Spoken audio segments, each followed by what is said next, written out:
Hey guys, it's Alicia. I am here to talk to you tonight about 10 red flags that picky eating might have gone too far.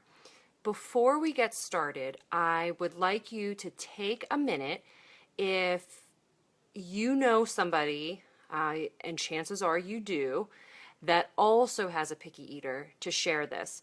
There are so many people that are struggling with picky eating in their homes, and there's such a total lack of resources. That's actually why I started Your Kids Table in the first place over 4 years ago. And I'm still shocked when I get emails and comments from people saying, I don't know where to go for help, or you're the first person I found that is giving help.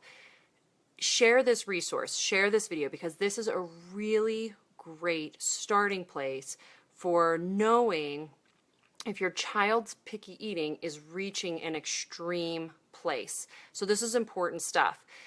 I also want to talk to you about, and I'll save this for the end, but I'm gonna give a little mention to it right now, about a free workshop that I'm doing next week that is about the 3 keys to finally turn picky eating around. I am so excited and admittedly a little nervous.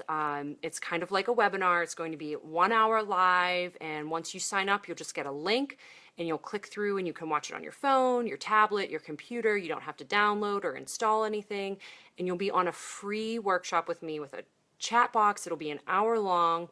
And at the very end, you'll have a live Q&A where you get to ask me all kinds of questions. But the best part is I'm going over the 3 most important strategies that every parent of a picky eater must have in place to be able to really turn it around. Now, I will tell you that for the average picky eaters, those strategies might just be enough. In fact, there's a really good chance those strategies are going to be enough. So sign up for that at yourkidstable.com/free. Okay, I already said too much about that. So let's talk about what I'm here tonight to talk about, which are 10 red flags that picky eating might have gone too far. So there's really picky eating. I want you guys to think of it. It's more of like a spectrum. We tend to kind of lump picky eaters all into the same category, but picky eaters are not all created equal.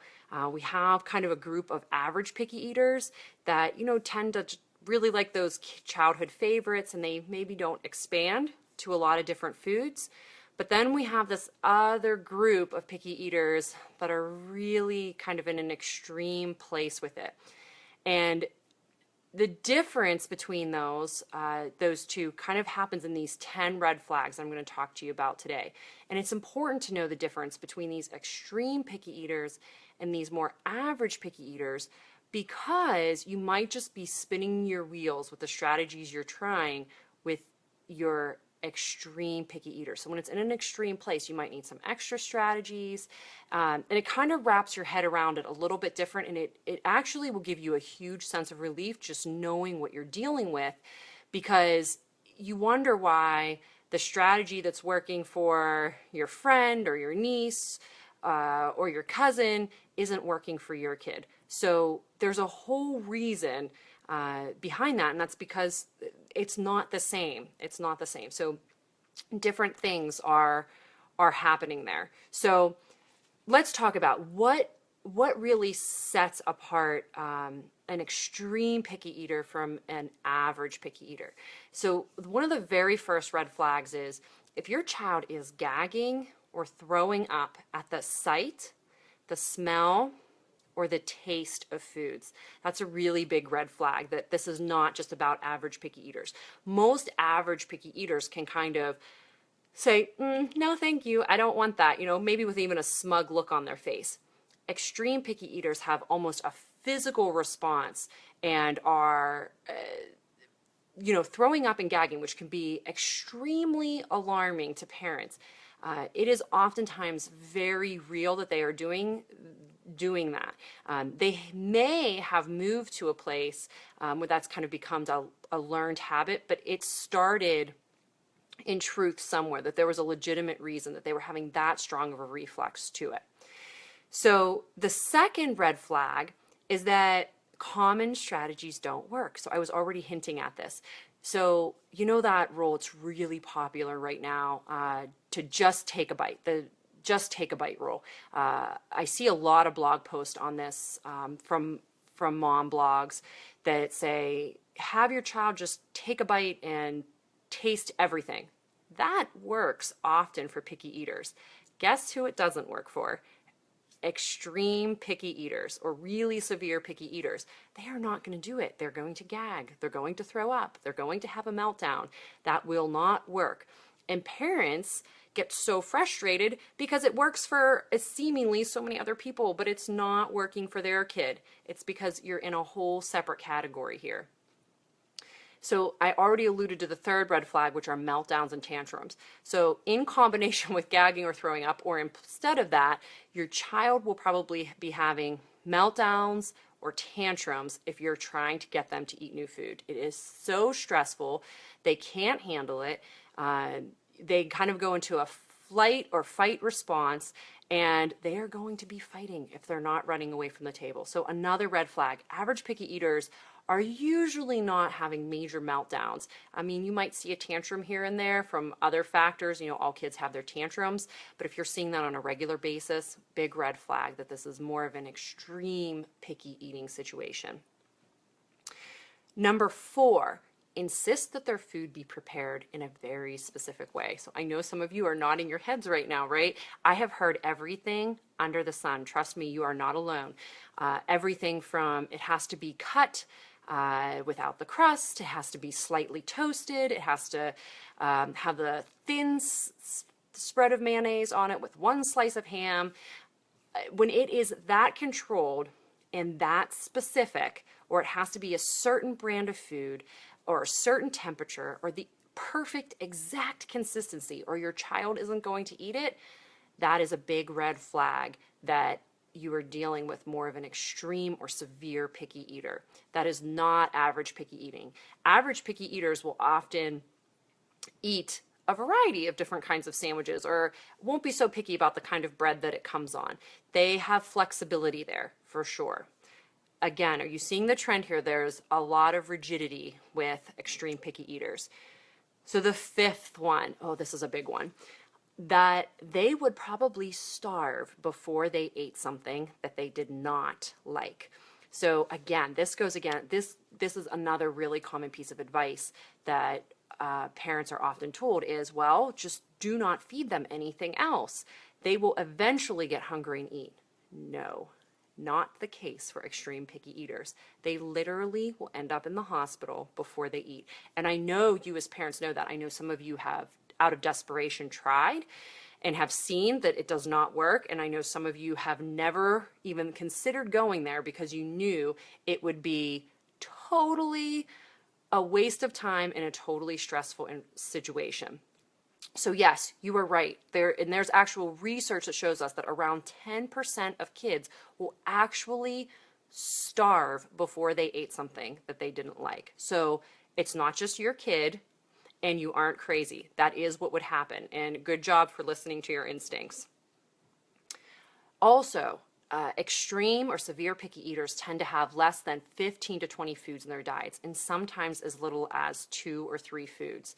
Again, you are not alone. I have worked with and frequently talked to people on a regular basis who have kids that are eating that low number of foods. But even around 10 or 12 is still kind of pushing those boundaries on that extreme picky eating. I mean, that's a pretty limited amount of food if you think of, 4 or 5 meals a day. So if you're under that 15 to 20 mark, again, another pretty big red flag that your child is not so much an average picky eater, but more of an extreme picky eater.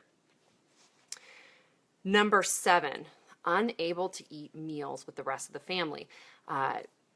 Meaning that they are having their own separate meal. Sometimes some of you have figured out ways around this, and I will be talking about that in the free workshop next week, and how to do that.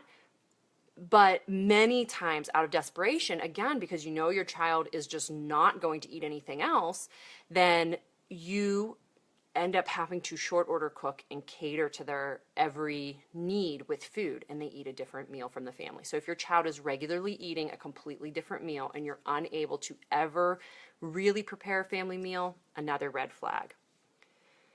The eighth red flag is that they only eat when distracted. Now, not all extreme picky eaters are doing this, but if your child has to eat in front of the television or a tablet or while reading a book or while you are performing for them, singing and distracting the heck out of them so they just keep eating, again, no judgment here, but if you're at that place where you're needing to do that, then that is a big sign that they are an extreme picky eater. The ninth red flag is if they have to be fed by somebody else. Usually the parent, usually mom or dad, maybe a nanny, has to feed them. I know that this is not all extreme picky eaters either. And I know that many of you feel embarrassed about it, but there are a lot of people that are in this situation that are feeding their 3 and 4 and 5-year-olds their meals. Is that because they cannot feed themselves? I think you guys know the answer to that. No, of course not. It's kind of entwined and gets pretty complicated how that snowballs to that point. And oftentimes, kids are distracted by the feeding. There's an attention component there, and parents get really stuck, as I know somebody else is feeding them. So they're distracted, they are getting attention from you, and that's the only way that you can get them to eat. Big red flag there. If your child is over 2, I would say. I do look for children to be feeding themselves around 18 to 20 months. Developmentally, it's okay up until about 2, but by 2, they should really be independent and feeding themselves.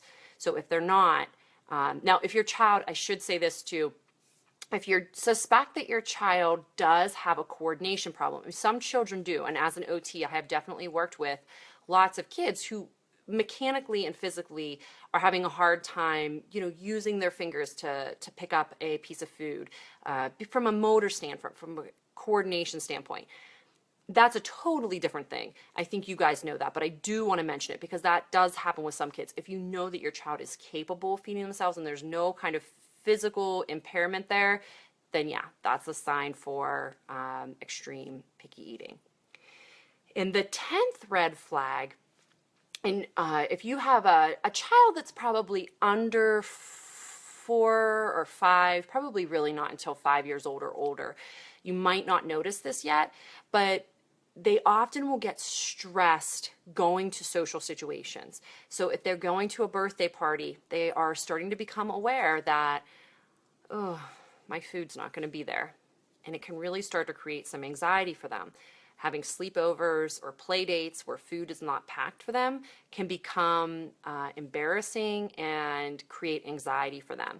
If that is happening, that's definitely a sign that there's extreme picky eating going on. Okay, so that's 10 red flags, and honestly, those are probably almost all of them. That's really what's separating apart the severe picky eaters from the average picky eaters. Now, I know that I just said that there is a difference, and it is important to know the difference because it helps you hone in and deal with it so much differently. And you, even in of itself, that you can say when somebody just whips out some advice to you, because I know you guys are getting well-meaning but often misguided advice from all sorts of family, friends, and sometimes even doctors about what to do. You can now say to them, well, this is a little beyond picky eating. We actually have some severe picky eating symptoms going on, or extreme picky eating. They're not actually the same thing. It's something you can say really simply. So, a couple of things that you need to know. If your child is an extreme picky eater, I am telling you, you need to get on this workshop next week because I am going to talk to you about exactly what you need to do in 3 keys. My 3 best strategies are the 3 things that I tell every single person that I talk to first. But they're not super quick. It's not something I can share with you guys in 5 minutes and have it be effective for you to turn around. So make sure that you go sign up for that workshop. That's at yourkidstable.com/free. I will share the link here after we get off. And I also want you to know that if you've watched this and you think, whew, okay, my kid is more of an average picky eater, these 3 keys have the ability to kind of turn it all around, to shift everything. It could really be a total game changer for you. So these strategies are what bridge the average picky eater and the extreme picky eaters, because it is the starting place for everybody. This is the foundation, what I'm going to be talking about next week. Now, I do also want to say that if you do have an extreme picky eater, there are some other ways that you can get help too. If you live in the States and you have a child that's under 3, you can qualify for early intervention. So all you want to do is Google early intervention or birth to 3 program with your county name, and you should see an email pop up. You can also search for that on my site at yourkidstable.com, and you'll see an article pop up where I tell you how to find every information from your site. If you have a child that's over 3, though, you can also look into outpatient feeding therapy. And you can do that through local hospitals, through outpatient centers, through private clinics.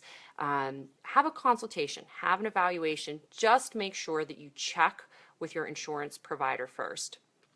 But again, in the meantime, sign up for that workshop next week, because that is going to be a really great starting place for you. So let me look. I see I have some comments here, and I want to make sure. Okay, great. Thanks, guys. Some nice comments. I see some of you are agreeing along here. And I wanted to also tell you, so tonight is Thursday. On Tuesday night of next week, I'm going to have a live Q&A here again on this Facebook page at 8 p.m.